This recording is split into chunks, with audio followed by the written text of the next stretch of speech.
I think the biggest effect that my mother being raised in a residential school had on me is how I was raised. She was taught how to deal with certain things, so when I had to deal with things as I grew up, she tried to teach me the way she was taught. However, those ways were not very natural, not to us anyway, because they were different from how we were raised culturally. Our culture tells us to do one thing, but yet the residential school and the way she was taught would be something totally different.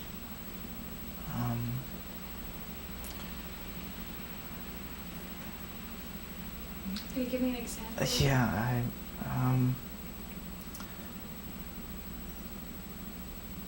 sharing in our culture is natural, taken for granted.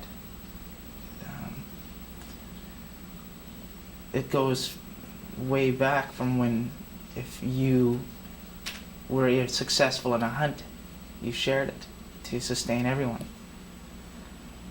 Whereas in a residential school, because everybody was reduced to a number and isolated within the residential schools, you had to very much fend for yourself. So I think the biggest thing that I've learned my mother taught me was to be very independent. But at the same time, with independence comes a lack of trust. I had to, if I wanted something done, I had to do it myself. But at the same time, I couldn't really ask for help. I had to do it myself. The independence, but that stepping on eggshells, I think, is the biggest thing that I've learned, that I've had to learn from my mom. It's been taught from my mom.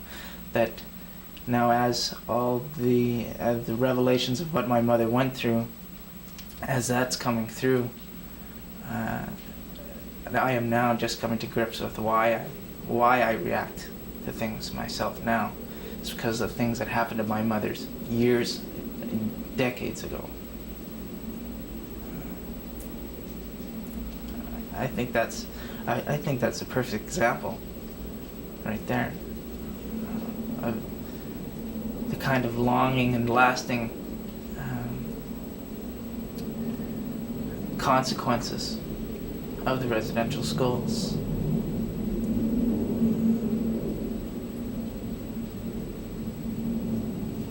Did she ever talk about it when she was growing up, the bad experiences she had, anything about it? Nothing.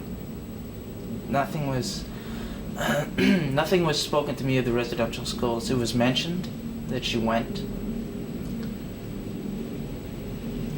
The reasons for that, I believe, are twofold. First, she didn't want to talk about them because they were far too painful to bring up, and would be reopening wounds. Secondly, it would be for protection of me. The motherly thing to do, the maternal thing to do, is to protect your children. And why would you tell your children something as horrific as the things that she went through?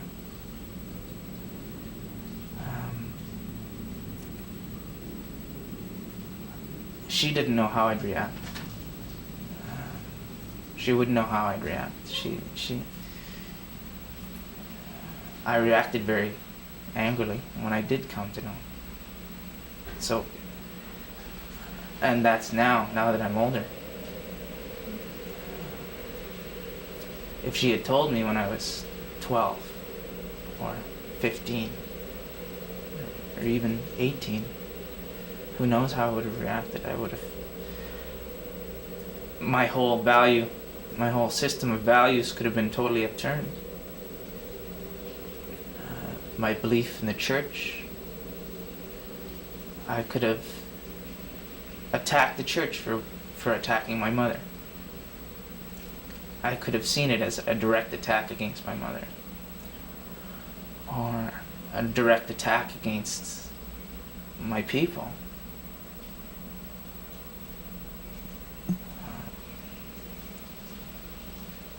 Residential schools were never brought up. It was just not a thing that was brought up.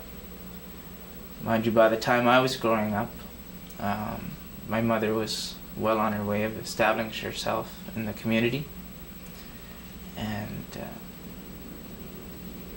seeing her strive for bigger and better things pushed me to strive for bigger and better things. So as we moved upward and onward, there was not a real, I won't say a reason to look back, but it was just, we were looking forward, which was, it was just not in our sights at the time.